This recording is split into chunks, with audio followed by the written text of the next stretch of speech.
Stuck on that annoying Faceit TPM error? Here's your quick and easy solution.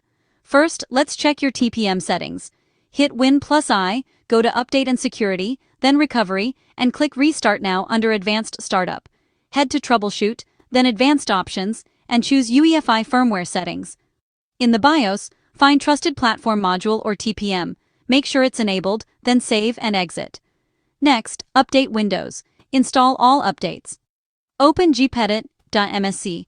Navigate to Computer Configuration, Administrative Templates, System, Device Health Attestation Service.